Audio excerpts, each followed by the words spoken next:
Jack Dempsey challenges heavyweight champion Jess Willard in one of the most savage confrontations since boxers began to wear gloves.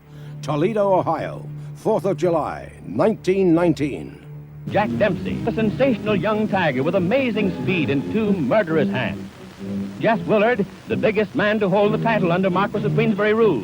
Jess has the muscles of a wrestler and the sheer power of a raging bull when his temper's aroused. He stands 6 feet 6 inches in height and weighs 240 pounds. His great arching chest measures 56 inches. Though half a foot taller and 50 pounds heavier than his rival, the tall pine of the Potawatomi is rated only a 5-4 favorite over the Manassas Mauler. The 70,000 spectators pack around the ring in the blistering sunshine. The championship belt of gold and silk is paraded for all to see, symbol of every heavyweight king from John L. to Willard himself. The referee, Ollie Ficord, calls Willard and Dempsey from their corners for instruction. Now you can see what a difference there is in their size. Though a great athlete, the bronze challenger seems almost puny next to the giant he's about to fight. They listen quietly, almost without interest, to a story they know by heart. Sweat beating shoulders and foreheads. The crowd waits tensely. Who'll win?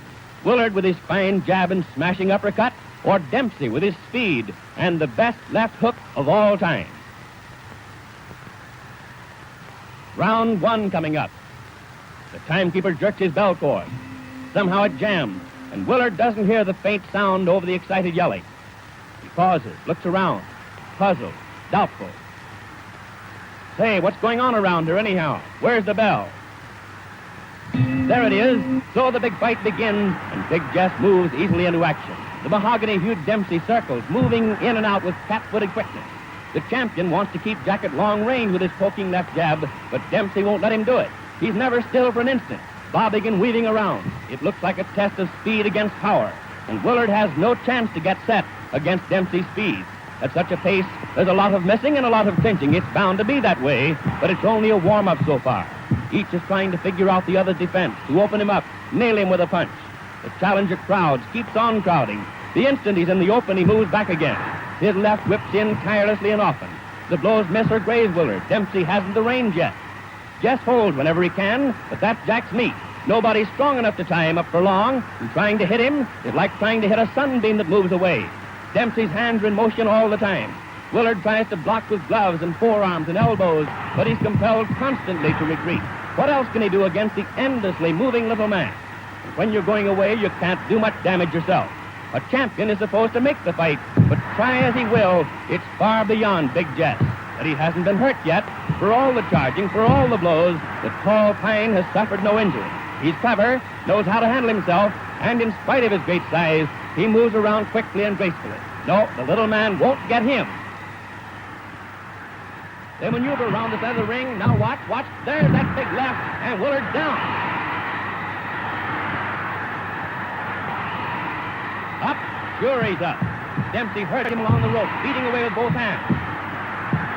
There's that left again, and Willard's on the floor for the second time. The champion's dazed, groggy, but he's game. He's up again, the fist drumming on him. And down he goes.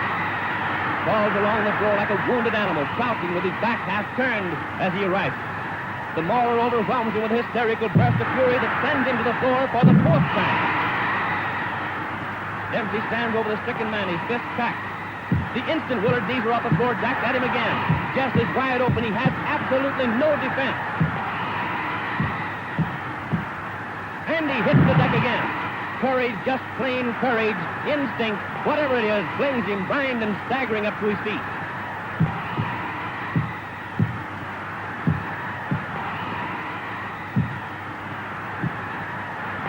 Willard reels around the ring, powerless, with Dempsey pumping rights and lefts into him. Clear across the opposite corner, and there he's taking it again. How can the man stand it? And there he falls, his gloved hand feeling for the rope, trying to hold himself up. Then, painfully, he drags his racked body to a half-erect position. But a right smashes into his side. Other rights crash to the head, and Willard collapses into a sitting position, dazed and helpless, after the most murderous beating a man ever took in the ring. And there's the bell. But no one hears it.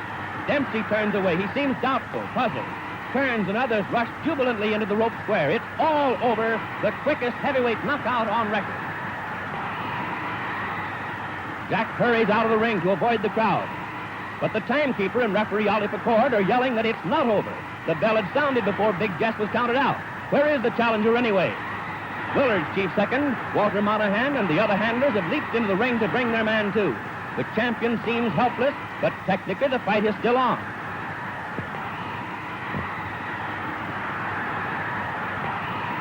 Doc Kearns rushes to the rope. Jack, hey Dempsey, come back, come back.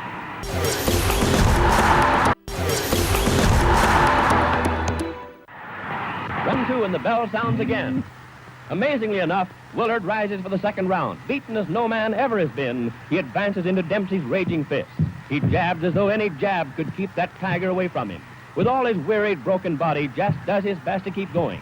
Why? It's no use, he hasn't a chance, but there's the tradition of all champions behind him.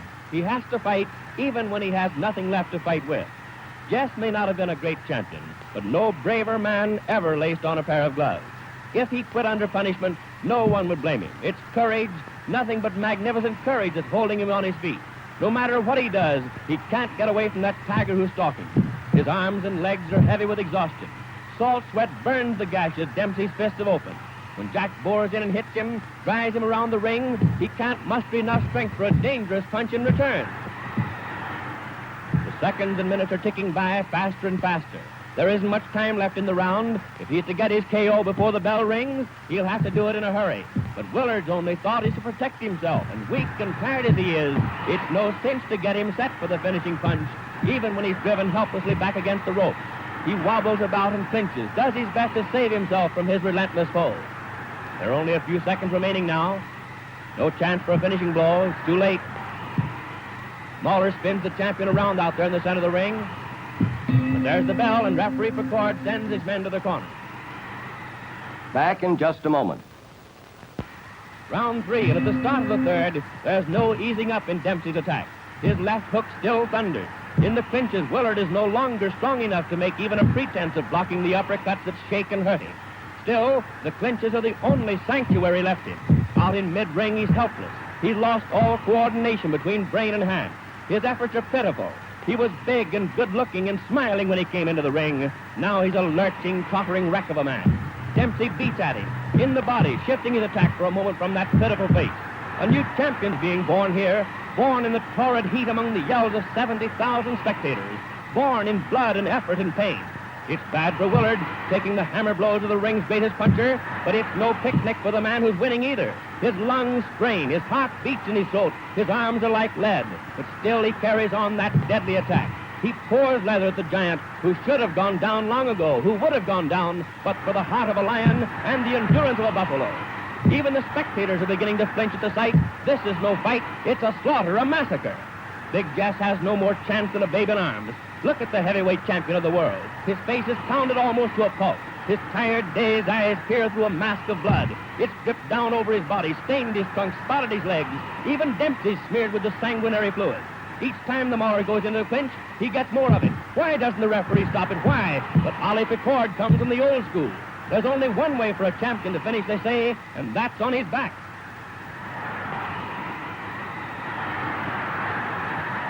But the bloody, half-blinded Willard won't go down, not even when the tiring Dempsey's blows stagger and hurt him more and more. And again the seconds are running out. The round's nearly over.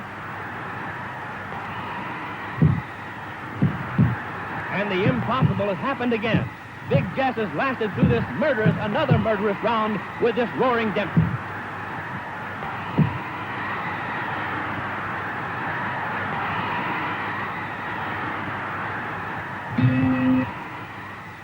Now coming up to round 4, but Willard can't come out for the 4th round. His nose and cheekbone are fractured, ribs broken, half a dozen teeth knocked out, and he's hardly strength enough to rise and shake hands with his conqueror.